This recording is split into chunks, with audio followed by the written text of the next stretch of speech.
Welcome to Stories and Lessons. My name is Amy Ebert. I'm your host for today's podcast. Welcome back to the series, All Things Leadership.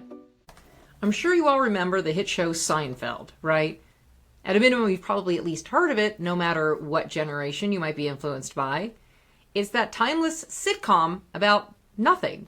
But don't let that supposed nothingness fool you. Is the show really about nothing? There's clearly gold in the seemingly nothingness of the show, or it wouldn't have been such a hit.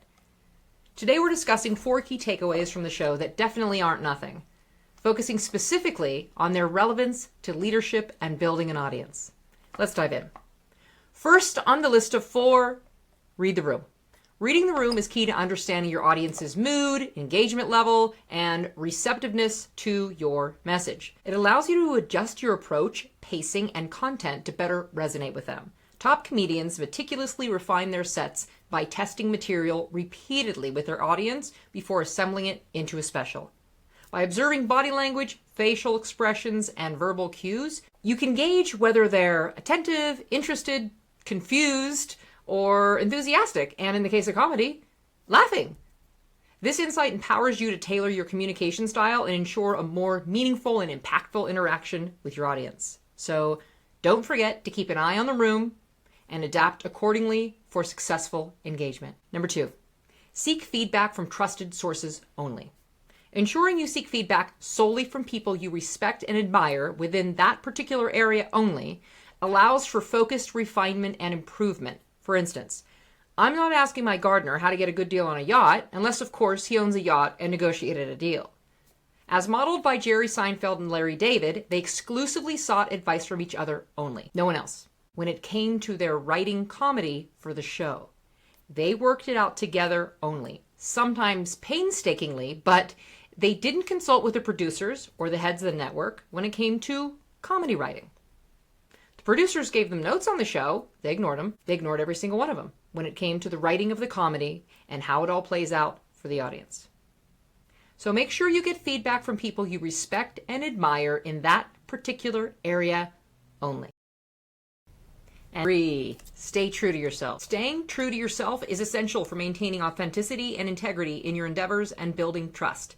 Jerry has stated in interviews that he knows his crowd is the Friday night crowd, for example, and that Wednesday night's group just doesn't resonate. During his conversation with Jay Leno on the show Comedians in Cars Getting Coffee, it became apparent that Jay takes an alternate approach. He tailors his performance differently, recognizing that each audience has its own vibe. He improvises and adjusts his set to cater to Wednesday's audience after knowing he's got the Friday crowd down. Either one of these approaches work, but in the case of Seinfeld, the series, Jerry knew his lane and chose to stay in it and brought in Kramer, Elaine, and George to fill in the gaps and broaden his audience that way. This commitment to staying true to yourself allows you to keep a genuine connection with your audience and ensure that your decisions and actions align. So remember to stay true to yourself and let your own unique voice and perspective shine through. Number 4, respect your audience's time. Respecting your audience's time is akin to demonstrating your appreciation for every moment they invest in you. Recently, I caught an interview with Jerry on Graham Bensinger's show where he shared an intriguing insight. Jerry mentioned how he meticulously times his sets, aiming to wrap up within 1 to 2 minutes. Anything beyond that feels off to him, almost like a disservice to his audience, even by as much as 5 minutes.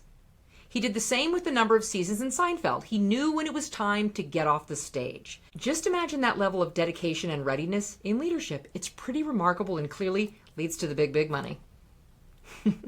I'm feeling generous, so I'll throw in a bonus tip. Improvisation and flexibility. Remember that episode where George kept attempting to close the trunk of the car and the trunk kept popping back up and wouldn't close? That wasn't scripted. It spontaneously showed up unannounced and turned into comedic gold. Clearly, they left it in. Everyone remembers it. It was a perfect, hilarious button on the scene. So there you have it. Seinfeld may be a show about nothing, but it's got plenty of lessons for leadership and building an audience if you look closely enough. Having said that, thank you for listening to today's podcast. If you got value from what we've provided, why not spread the love by sharing this episode with someone? Subscribe to or follow the show so you never miss an episode. And give us a positive 5-star review or a thumbs up, depending on which platform you're currently on. And share with others. For more stories and lessons, check out some of my other episodes in the series. Thank you for showing up, and be well.